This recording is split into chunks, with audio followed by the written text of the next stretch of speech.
Om Namo Narayana. Welcome back to the final video in this 8-part series reading the Varaha Upanishad. So today we're going to do the final section. Then Nidaga asked Lord Ribu to enlighten him as to the rules to be observed in the practice of yoga. Lord Shiva then responded, "The body is composed of the 5 elements. It is filled with 5 spheres. That which is hard is earth. That which is liquid is apas. That which is bright is fire. Motion is the property of vayu. That which pervades everywhere is akasa.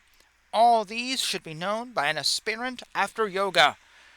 Through the blowing of vayu mandala in this body, there are caused 21,600 breaths every day and night. If there is a diminishing in the priti mandala, there arise folds in the body. If there is a diminishing in the essence of apas, there arises gradually grayness of hair. If there is diminishing in the essence of tehas, there is loss of hunger and luster.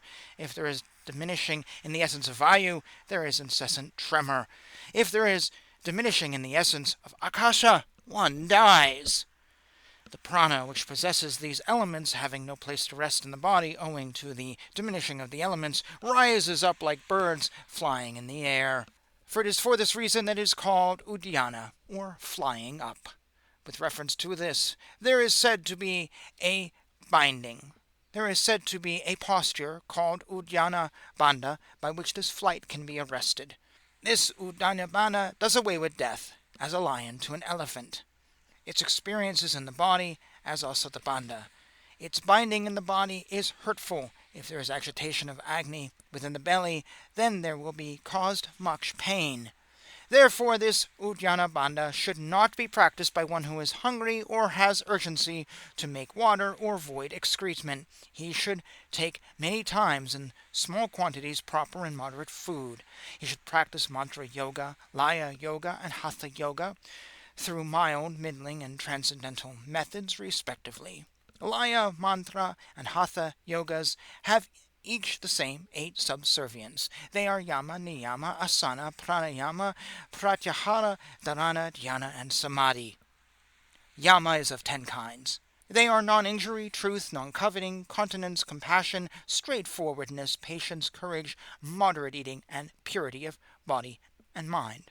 Niyama is of 10 kinds. They are tapas, contentment, belief in the existence of God, or good intellect, japa, and religious observances, known as vrata.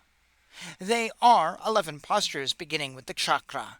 Chakra, Padma, Karma, Mayura, Kukta, Vira, Svastika, Bhadra, Simha, Mukta, and Gomka are the postures enumerated by the knowers of yoga.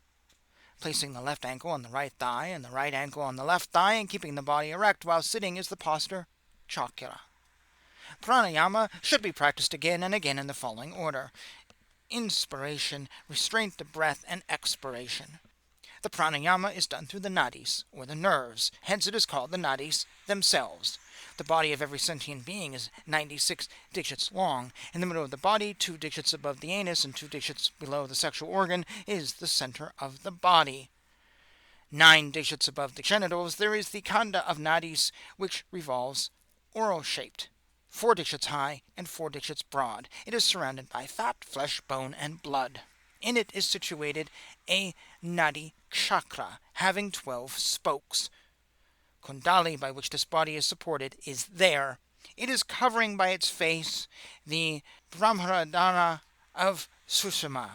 By the side of Sushumna dwell the nadis Alambusa and Kuhu. In the next 2 spokes are Varuna and Yasavini. On the self-spoke of Sushumna is, in regular course, Pingala. On the next 2 spokes are Pusha and Payasvini. On the spoke west of Sushumna is the nadi called Sarasvati. On the next 2 spokes are Sankhini and Gandhari. To the north of Sushumna dwells Ida. In the next is Hastijiva. In the next is Visvadara. In these spokes of the wheel, the 12 nadis carry the 12 vayus from the left to the right to the different parts of the body. The nadis are like a cloth. They are said to have different colors. The central portion of the cloth is called the Nabi Chakra, or the navel plexus. Jvalanti Nada Rupini Paranara and Susumna are called the basic supports of nada, or the spiritual sound.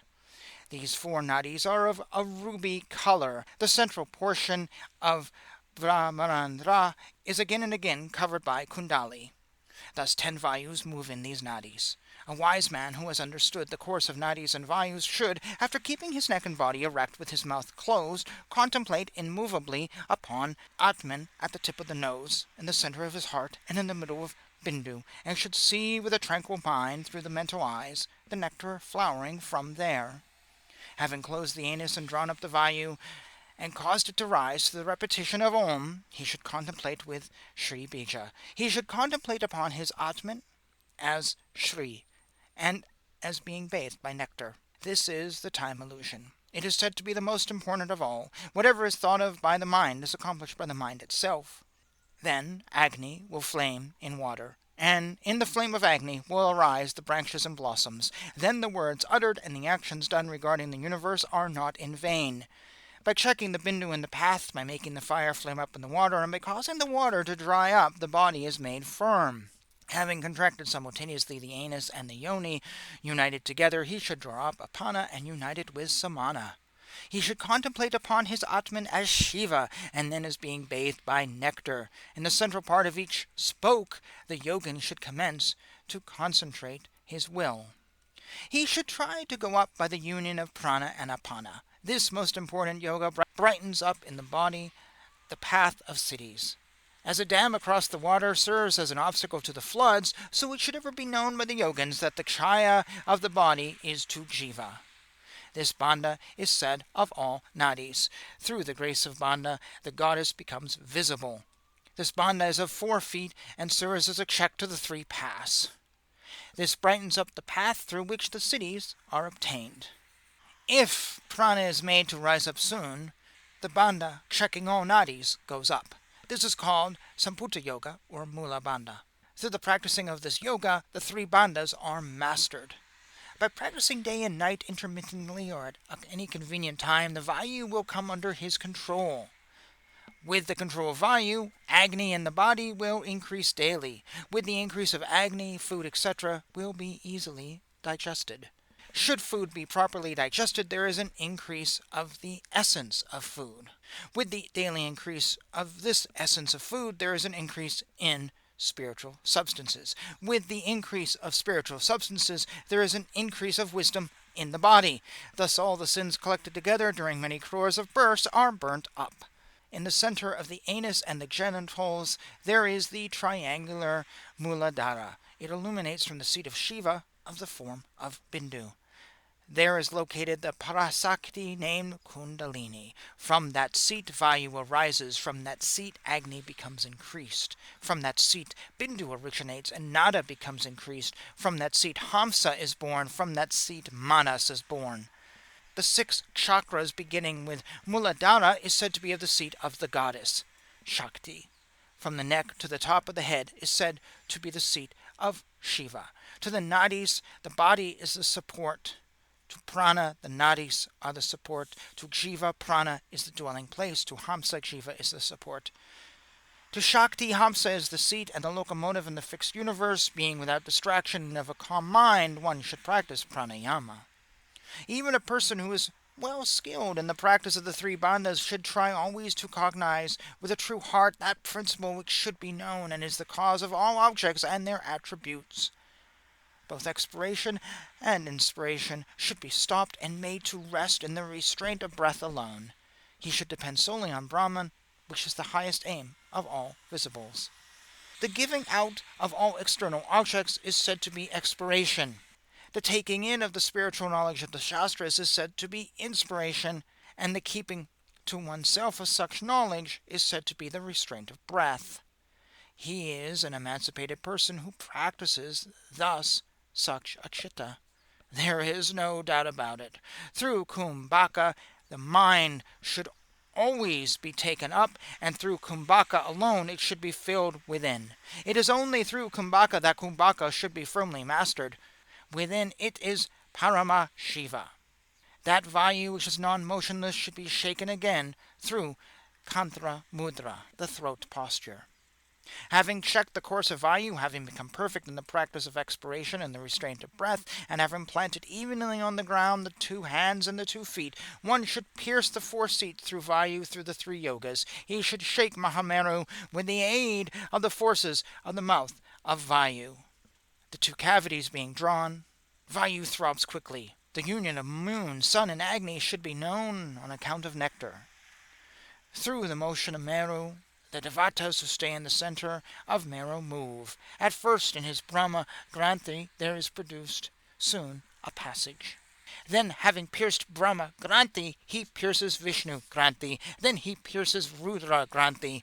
Then to the yogin comes a piercing through his liberation from the impurities of delusion, through the religious ceremonies performed in various births, through the grace of gurus and devatas, and through the practice of yoga. In the mandala of Susumna, situated between Ida and Pingala, Vayu should be made to rise up through the feature known as Mudra Bandha. The short pronunciation of pranava frees one from sins. Its long pronunciation confers on one moksha. So also its pronunciation in apyayana or tone. He is a knower of Veda who, through the above-mentioned 3 ways of pronunciation, knows the end of pranava, which is beyond this power of speech, like the never-ceasing flow of oil or the long-drawn bell sound. The short svara goes to Bindu, the long svara goes to Brahmarandra, the pluta to the 12th center. The mantras should be uttered on account of getting mantra siddhas. This pranava om will remove all obstacles. It will remove all sins. Of this are 4 states predicated: Arambha, Gata, Parichaya, and Nishpati. Arambha is that state in which one, having abandoned external karmas performed by the 3 organs, is always engaged in mental karma only. It is said by the wise that the Gata state is that in which Vayu, having forced an opening on the western side and being full, is firmly fixed there. Parichaya state is that in which Vayu is firmly fixed to Akasa, neither associated with Shiva nor not, while the body is immovable. It is said that Nishpati state is that in which there take place creation and dissolution through Atman, or that state in which a yogin, having become a Jivan Mukta, performs yoga without effort. Whoever recites this Upanishad becomes immaculate like Agni. Like Vayu, he becomes pure. He becomes freed from the sin of drinking alcohol. He becomes freed from the sins of the theft of gold. He becomes a Jivan Mukta. This is what is said by the Rig Veda, like the eye pervading the Akasa, seeing without effort everything above. A wise man sees always the supreme seat of Vishnu. The Brahmanas, who have always their spiritual eyes wide open, praise and illuminate in diverse ways the spiritual seat of Vishnu. Om. This is the Upanishad. And with that, we end another Upanishad. Thank you so much for joining me. Blessings to you on your spiritual journey. Hope there is value in what I am reciting to you today. Either you've heard it before or this is the first time. As always, I say it might be good to try to find the Upanishad. Reading it doesn't always necessarily make things clear, though I do try my best. Sometimes, though, they say just hearing the words is good enough, even if you don't get all the meanings. So with that, thank you as always for joining me. Jai Shri Krishna.